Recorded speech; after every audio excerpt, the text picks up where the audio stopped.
Representative Gimenez. Thank you, Mr. Chairman. And really, I didn't know neither one of you were coming. I just came here to watch Raj do his thing. It's a pleasure to see both of you, especially you, ambassadors. Pleasure to see you again. And by the way, I want to commend you on the great job you did as ambassador in Japan.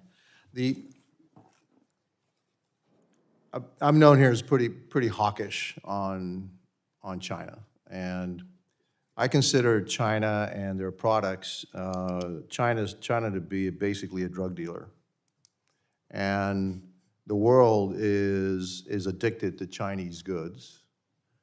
And when China wants to punish anybody, just withhold the drugs, right? And so there's only one way you cure yourself is you have to rehabilitate yourself. We must decouple from China.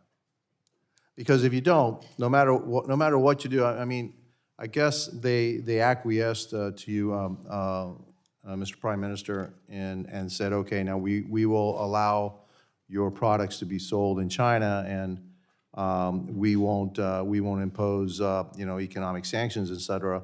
But I think that was a way of trying to keep both everybody from actually decoupling from them, so that any time in the future they can do it again.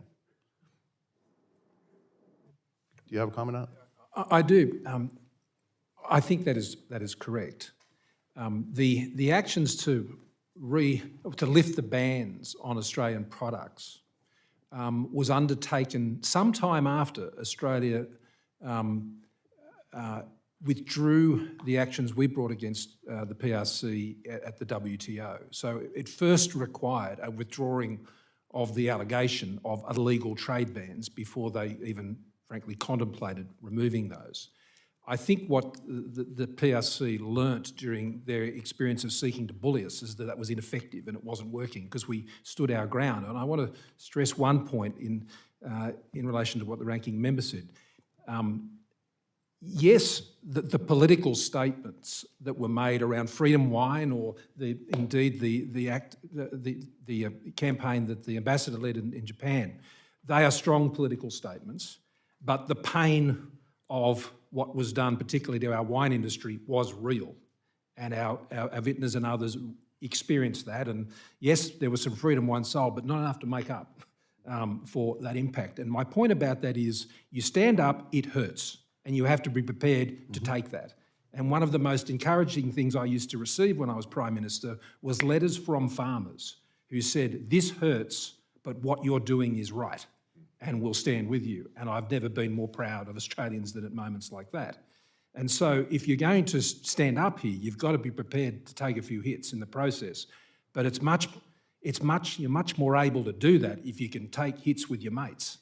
And your mates have got to show up as well. And they're the sort of things that I think you're referring to, Ranking Member and Chairman and others, in the political support in that demonstration, which was very important. I received it here and many other places. So yeah, they realised they got it wrong. The wolf warrior diplomacy, all of that was a massive tactical error. And they took advantage of the change of government to try and reset that and take a different approach. Because you're right, a decoupling of the two economies, ultimately, apart from single source supplies like rare earth materials and so on in the United States, China has a lot more to lose on that front because of the size of the US market. You already see US capital has been draining out, or particularly private capital, out of China now for some time. The same is true in Korea and Japan. They've wised up as well. So that movement of capital and US markets and access to it, I think, is an incredibly important card and can be deployed both in US own interests and in the interests of allies and partners. Mr. Prime Minister, the problem that I have is that I want to decouple faster, okay? And I know it's going to take pain, but what I'm seeing is they will acquiesce because they're in it for the long haul, and they want to keep us hooked as long as they can. And frankly, we're feeding the monster that eventually will eat us up. And the food that they have is our capital, it's our money, and so we're actually For every dollar that goes to China, it's going to be used against us. It's going to be used against the free world. And so the faster that we decouple, and look, we just did a deal with continue to get rare earths from China. I don't think I'm all that crazy about it, to be honest with you, because then we don't have this critical need to make our own. We can still rely on some of their rare earths, and eventually, one day, they will cut us off. And so, you know, my time's up, and I yield back. But again, thank you for your courage, and again, Mr. Ambassador, thank you for the great job you did. I really Mr. Chairman, can I make a response? Sure. In support of that last point in particular, we are kidding ourselves if we think at some point, if the PRC can find an alternative source of supply for what they need, in our case, resources and various things like that, if they can find it from a more compliant source, they will. No matter how much dialogue you're having, if it appears from somewhere else, they will take that decision at the appropriate time for them. But equally, where you have vulnerabilities on single source supplies like critical minerals and rare earths, before you jump off one lily pad, you've got to have another one to jump onto.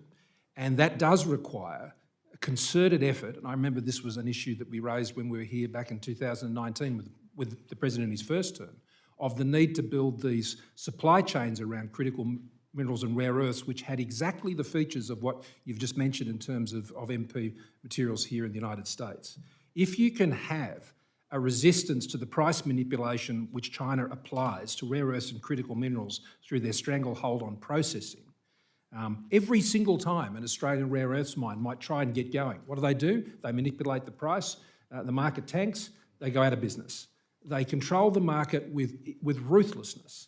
And so that requires end users, which are in Japan, Korea, and the United States, to be able to give clear and certain price signals into the supply chain so alternative supply chains can be built. When you can do that, and when you can have greater variety in the markets in which you're selling into, we were able to find other markets for our barley.